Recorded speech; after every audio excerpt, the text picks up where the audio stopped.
डर का कारण? तुम बहुत दिनों से सो रहे थे, इसलिए तुम्हें मेरे डर का कारण नहीं मालूम। AK-56 और टैंकों से लदी हुई ग्रे हाउंड और वानर सेना जंगलों और सागरों को रौंदती हुई हमारे इलाके में घुस आई है। युद्ध फिर से? तो मुझे क्या करना है माता? हे वीर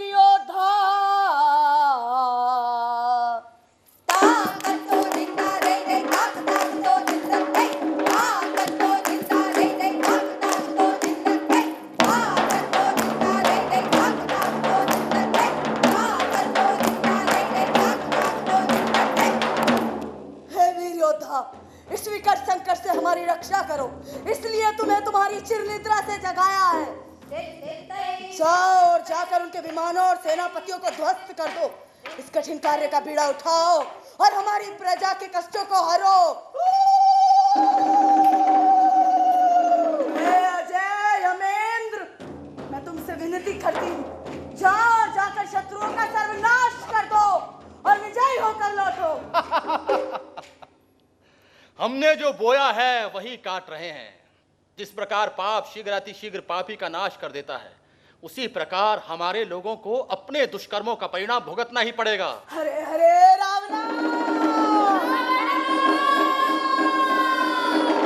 हे वीर योद्धा, ये तुम क्या कह रहे हो? तुम एक असुर हो। तुम्हारे पिता एक असुर थे। उन्होंने मुझे क्रय कर मुझसे विवाह किया था। उन्होंने कहा था कि जिस प्रकार पैसा का बहला फुसलाकर या बलात्कार करके विवाह करते हैं, उसी प्रकार हम असुरों में अपहरण करके विवाह किया जाता है। ये हमारी परंपरा है, असुर परंपरा। उस आर्यन रानी का अपहरण करके भगवान रावण भी यही कर रहे थे। परंतु अधिकाधिक राक्षसों को संसार में लाने का इस परंपरा का उद्देश्य अब अपना अस्तित्व खो चुका है। ये हमारे लोगों को समझ लेना चाहिए। तो मुझे क्या करना चाहिए? हमारे सारे शो रद्द हो चुके हैं। मैं महीनों से देवी सीता नहीं कर पा रही हूँ। ये सब तो अजीब है। क्या तुम मेरी अम्मा हो? या कुंभकर्ण की माता? या भाई? क्या तुम सीता माता हो? मैं ये सब कुछ हूँ और भी बहुत कुछ। मैं अनेक रूपा हूँ। तो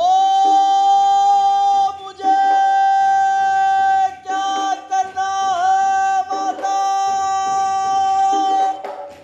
मैं केवल तुम्हें मंदोदरी और विभीषण का कहा याद दिलाना चाहूंगी। क्यों?